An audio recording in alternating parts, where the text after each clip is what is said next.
우리가 만나게 될 미래의 건축물은 어떤 모습일까요? 바로 끝없이 올라가는 초고층 건물을 꼽을 수 있을 텐데요.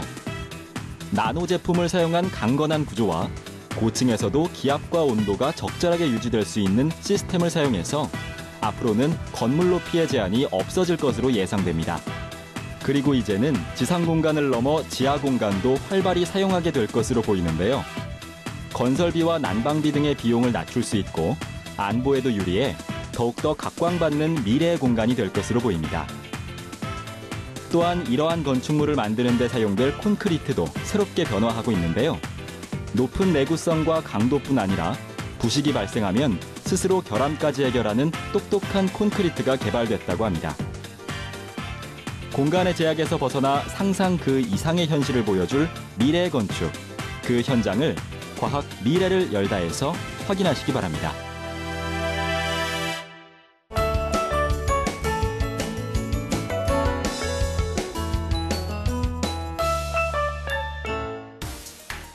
안녕하세요.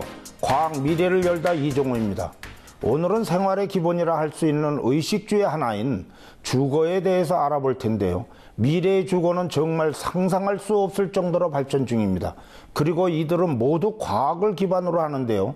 오늘은 미래의 건물들과 이러한 건물들을 보다 인간화할 수 있는 아이디어에 대해서 이야기하려고 합니다.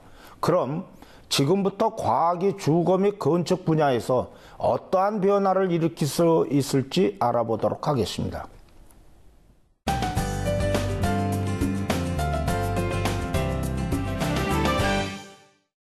미래의 주거에서 나타날 가장 획기적인 변화는 사람이 지구상의 어느 공간에서도 살 수 있게 된다는 점인데요.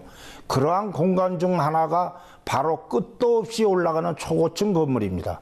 초고층 건물에 대한 확실한 기준은 없지만 보통 1km 이상의 건물을 뜻하죠. 세계 각지에서 초고층 건물 붐이 일어나고 있는데 과연 이것이 최첨단 기술일까 의문이 드실 텐데요. 하지만 초고층 건물을 건설하는 것은 결코 간단한 일이 아닙니다. 우선 태풍을 이기는 방법을 볼까요? 어느 지역에서나 높이 올라갈수록 바람이 많이 불게 되는데요. 이러한 강풍이 태풍과 함께 건물에 불어올 경우 당연히 건물은 위태로워지겠죠. 따라서 이러한 위험을 예방하기 위해 강풍이 건물을 빠져나갈 수 있도록 통풍구를 만들든가 건물을 약간 휘도록 설계하는 아이디어가 진행 중입니다. 바람이 불면 나무는 쉽게 뽑히지만 갈대는 바람에 자유자재로 움직여 오히려 강풍이 안전한데요. 이처럼 건물도 자연의 설계를 이용하는 겁니다. 또한 근래 잘 알려진 나노 제품, 즉 탄소 원자 60개로 만들어지는 플로렌이나 강철보다 10배나 강하고 부피는 6배나 작은 탄소 나노 튜브 등을 이용해 건물의 강건한 구조를 만들자는 아이디어도 있습니다. 또한 폐쇄 공간에서의 생활 리듬을 조절해야 하는 것도 초고층 건물이 반드시 해결해야 하는 과제인데요. 초고층 건물의 가장 큰 문제는 높은 고도 때문에 지표망과 압력차가 생긴다는 점입니다. 1km 이상의 높은 곳을 급히 올라가면 갑자기 숨이 가빠지게 되는데요. 초고층 건물의 거주자들은 항상 이러한 환경에서 사는 것이죠. 따라서 지표와 같은 압력, 즉 일기압을 초고층에서도 유지해야 하는데요. 이때 필요한 것이 바로 공학입니다.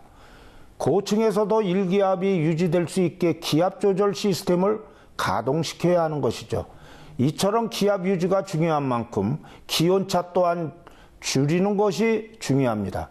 현재 고안 중인 방법은 각 구역마다 온도 센서를 장착해 자동적으로 적정 온도가 될 수 있도록 하는 것입니다. 지금까지 기압차와 기온차를 해소하기 위한 방법을 알아봤는데요. 초고층을 건설할 때 생기는 또 다른 과제로는 엘리베이터가 있습니다. 현재 가장 빠른 속도의 엘리베이터로 1km를 1분 만에 올라갈 수 있는데요. 즉 100m를 5 내지 6초에 올라갈 수 있는 속도죠. 하지만 이처럼 엘리베이터의 속도가 빠르면 압력차에 의해 기관지가 손상될 수 있는 문제점이 따라옵니다. 따라서 첨단 기술을 적용해 급상승이나 극강하에 따른 기압차를 사람이 직접 느끼지 못하게 하는 것이 관건입니다. 또한 초고층 빌딩에서는 엘리베이터가 차지하는 면적이 넓어지고 동선이 복잡하게 되기 마련인데요. 현재 사용되는 로프형 엘리베이터에서는 한계가 있습니다. 따라서 앞으로는 수평 이동이 가능한 자기 부상식 엘리베이터도 고려되고 있습니다. 즉 최고층까지 엘리베이터가 나선형으로 올라가는 것입니다. 이번에는 초고층 건물에서의 급수와 오물 문제를 알아보죠. 1km 높이까지 곧바로 물을 올릴 수는 없습니다. 보통 17m 이상 높이로 물을 올릴 때는 강제식 상형 펌프, 즉 고압 펌프를 이용하는데요. 이 펌프로는 200m까지 물을 올릴 수 있습니다. 따라서 이 펌프를 높이에 맞추어 각 곳에 분산 설치하는 것이 초고층 건물에서의 급수 방안인데요. 즉 20층마다 커다란 물탱크를 설치하여 급수 문제를 해결할 수 있습니다. 하지만 이것은 건물에 커다란 하중 부담을 준다는 한계가 있습니다. 또한 오물의 경우 이를 한꺼번에 쏟게 되면 압력에 의해 파이프 등이 파손될 우려가 있기 때문에 오물의 유량을 적절하게 분배하는 조절 장치를 사용합니다. 아이디어는 간단해 보이지만 전체 건물이 하나처럼 움직여야 하므로 총체적으로 제어할 수 있는 최첨단 관리 시스템이 동원됩니다. 엄청나게 많아지는 쓰레기 처리도 간단한 일이 아닙니다. 각 층에서 나오는 쓰레기를 일일이 수동으로 처리하려면 쓰레기를 처리하는 사람이 많이 필요하고 매우 수고스러울 텐데요. 현재 많은 고층 아파트에서 쓰레기를 수직 통로를 이용해 처리하는 더스트 슈트를 사용하고 있지만 이 방법은 초고층 건물에서는 만만한 방법이 아닙니다. 더스트 슈트는 텅 빈 공간으로 쓰레기를 보내는 것인데요. 초고층 건물에서 사용한다면 건물 내부에 텅 빈 공간을 수없이 만들어야 합니다. 1km 위에서 쓰레기를 그대로 떨어뜨린다면 어떤 결과가 나올지 상상이 되시죠. 따라서 현재 구상 중인 아이디어 중 하나는 일정 층에 위치한 소각로에서 쓰레기를 태워 부피를 줄이고 그 열을 난방이나 급수 에너지로 활용하자는 것인데요. 한마디로 거대 보일러가 건물 내부 곳곳에 탄생하는 것이죠. 지금까지 초고층 건물과 이를 위해 해결해야 할 과제들에 대해서 알아봤는데요. 아직 정말 갈 길이 멀구나 하는 생각이 드실 겁니다. 그럼 이번엔 관점을 바꿔서 위가 아닌 아래 공간을 한번 살펴볼까요?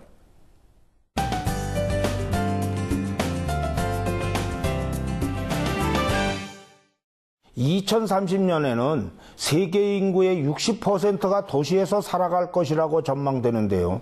이렇게 인구가 대도시로 몰려들게 되면서 규모가 어마어마한 도시들이 생겨나게 됐습니다. 일반적으로 인구 1000만 명이 넘는 거대 도시를 메가시티라고 하는데요. 서울도 세계 상위권에 속하는 메가시티입니다. 앞으로 이 메가시티는 점점 규모가 커지고 그 수도 늘어갈 것으로 보이는데요. 문제는 이러한 메가시티의 성장 속도가 그것을 지탱해줄 인프라보다 앞서간다는 겁니다. 메가시티는 사람만 모이는 곳이 아니라 전 세계의 막대한 자원을 소비하면서 주변의 자연 환경을 파괴할 위험을 가지고 있는데요. 따라서 과학자들은 메가시티의 성장과 함께 삶의 질을 높일 수 있는 방안을 제시하고 있습니다. 먼저 과학자들은 무조건 건물을 높이 그리고 많이 짓는 것이 능사가 아니라는 점을 깨달았는데요. 지상의 토지는 한정되어 있고 초고층 건물은 자연경관을 해칠 우려도가 있기 때문이죠. 따라서 지하 공간이 초고층 건물의 대안으로 부상하게 됐습니다. 사실 서울을 비롯한 메가시티에서 이미 지하 공간을 많이 활용하고 있는데요. 우리가 자주 접하는 지하의 쇼핑몰도 한 예가 되겠죠. 지하 공간을 잘 활용하는 국가는 단연 중국인데요. 북경의 경우 이미 30제곱킬로미터 넓이의 도시가 지하 공간입니다. 북경은 2020년까지 이 넓이를 무려 90제곱킬로미터로 확정할 계획이라고 하는데요. 이는 무려 여의도의 50배나 됩니다. 그럼 왜 이렇게 지하 공간이 각광을 받고 있는 걸까요? 먼저 지하 공간은 에너지를 크게 절약할 수 있습니다.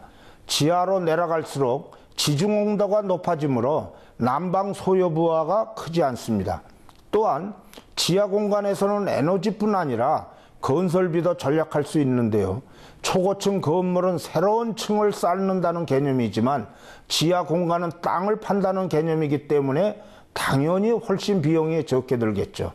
게다가 안보적인 측면에서도 지하 공간은 대피 공간으로 사용될 수 있기 때문에 큰 장점을 가지게 됩니다.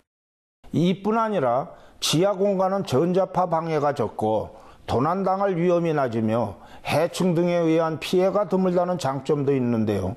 지하의 특성상 탈출구 봉쇄가 비교적 쉬워 도난의 위험이 낮고 해충들은 지하 수십 미터에서는 살지 못하기 때문에 해충에 의한 피해도 지상보다 훨씬 적은 것이죠. 하지만 지하 공간 또한 완벽하지는 않습니다. 지하 공간은 생각지 않은 문제점도 야기하는데요. 지하 공간 자체가 폐쇄 공간이기 때문에 폐쇄 공포증에 걸릴 위험성이 있습니다. 폐쇄 공포증은 폐쇄된 공간에서 신선한 공기를 마시지 못해 불안하고 초조하며 심하면 발작을 일으키기도 하는데요. 생각보다 많은 사람들이 이런 증상을 보인다고 합니다. 따라서 이를 예방하기 위해 지하 공간 곳곳에 신선한 공기를 넣어주는 방법도 절대적으로 필요하죠. 또한 자연광이 모자라는 지하에서 일할 때는 아무래도 생산성이 떨어지게 마련입니다. 따라서 이 문제를 해결하기 위해 햇빛을 지붕으로 모아 이 빛이 전선처럼 바닥과 벽을 뚫고 지나갈 수 있도록 광섬유선을 이용하는 방법이 제시되고 있습니다. 앞으로 지하 공간은 다양하고 적극적으로 활용될 것인데요. 지하라는 곳이 어둡고 답답하다는 의미보다 지상보다 더 살기 좋은 공간으로 변하게 될 것입니다.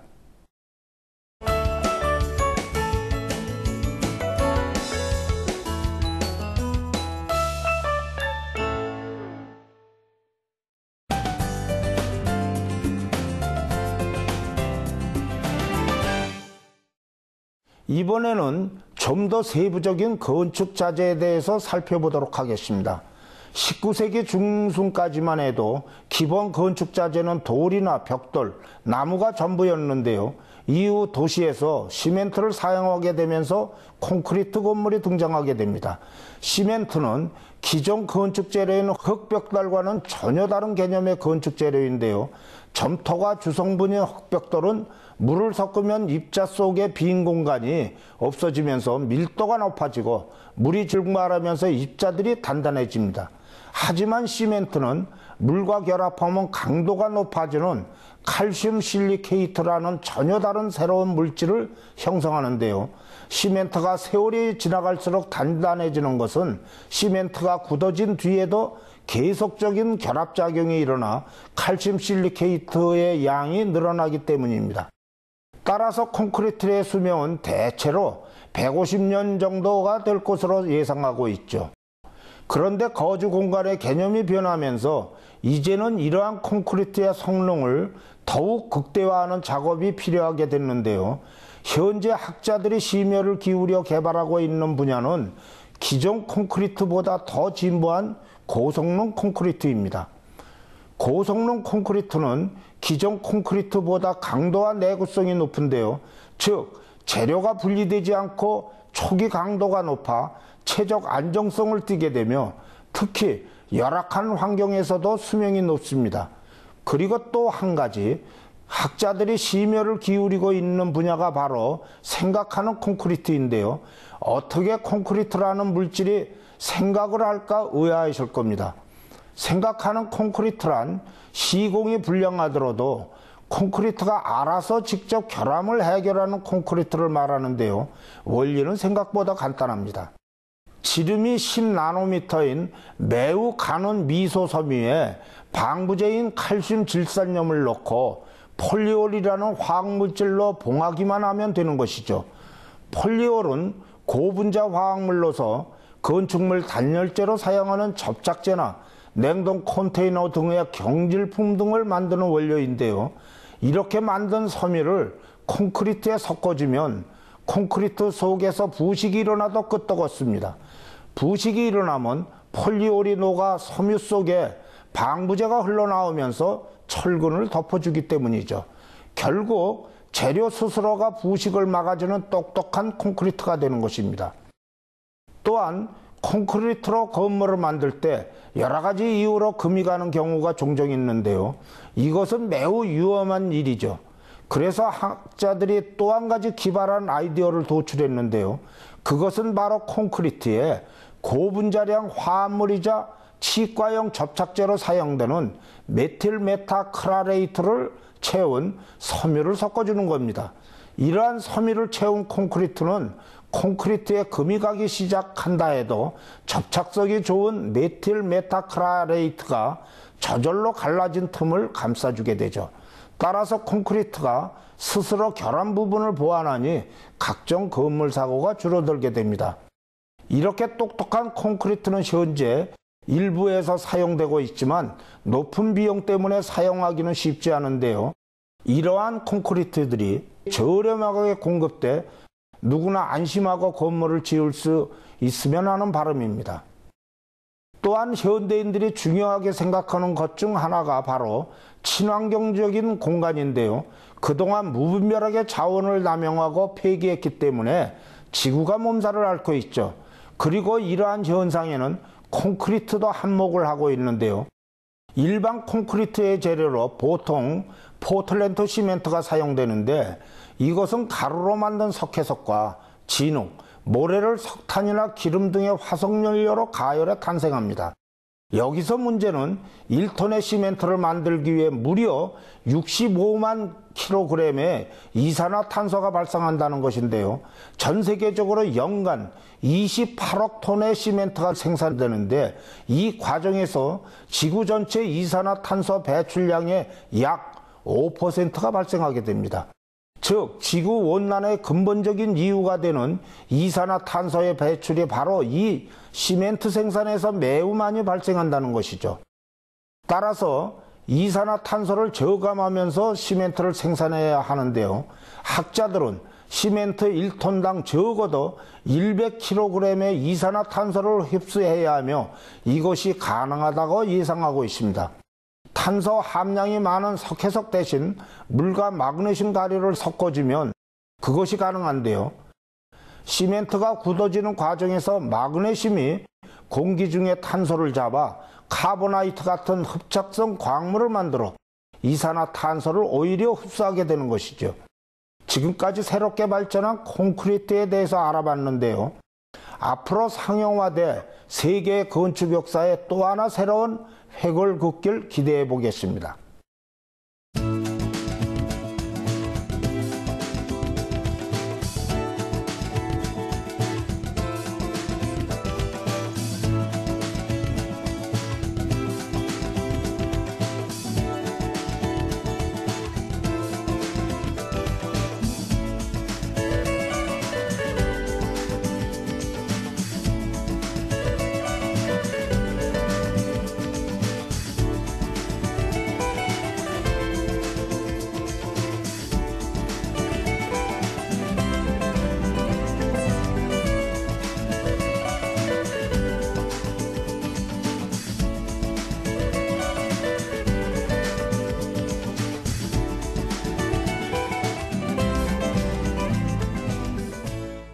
오늘은 건축 부분에서 개발될 새로운 과학에 대해서 알아봤는데요.